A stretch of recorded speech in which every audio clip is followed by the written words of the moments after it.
పిఠాపురంలో పవన్ కళ్యాణ్. ఇద్దరు కూడా అక్కడేమో సైకిల్ కూలిపోతుంది, ఇక్కడేమో గ్లాస్ పగిలిపోబోతుంది. ఈరోజు ఒకటే చెప్తా ఉన్నాం, మనసు పెట్టాడు, ప్రజల మనసులు గెలుచుకున్నాడు. 3648 కిలోమీటర్ల సుదీర్ఘ పాదయాత్ర.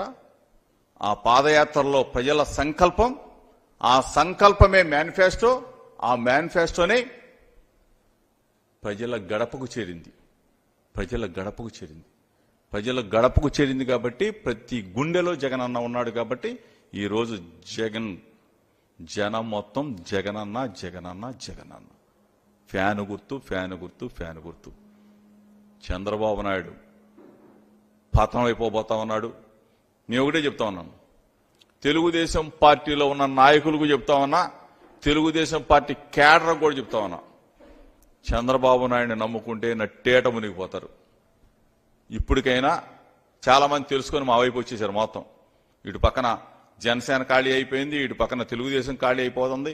మిగిలిన వాళ్ళకి కూడా చెప్తా ఉన్నా, జగన్ అన్న వెంట నడవండి, వైఎస్ఆర్ కాంగ్రెస్ పార్టీ జెండా పట్టుకోండి, ప్రజల సంక్షేమానికి పాటుపడండి. మిమ్మల్ని కూడా లీడర్లుగా గుర్తిస్తాం, మీ ద్వారా పనులు చేపిస్తాం. తెలుగుదేశం పార్టీ నాయకులారా కదిలి రండి, జగనన్నకు జట్టుకట్టండి. ఈ రోజున ఎందుకు మీకు కొన్ని వర్గాల వాళ్ళు అంటున్నారు చంద్రబాబు నాయుడు మామ ఎందుకు? ఈరోజు జగనన్న పార్టీ చూడలేదే, కులం చూడలేదే, మతం చూడలేదే.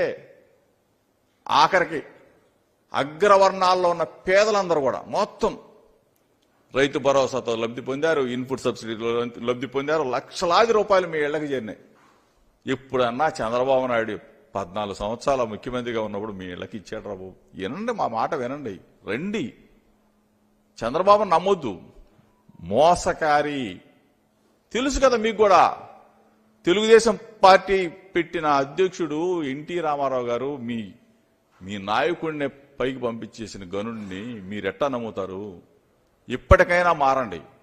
ఆ ఉన్న కొద్ది మంది అయినా మారేసి చంద్రబాబు నాయుడిని పనికి రాడు అని చెప్పేసి చాలా మంది బయటకు వచ్చేశారు.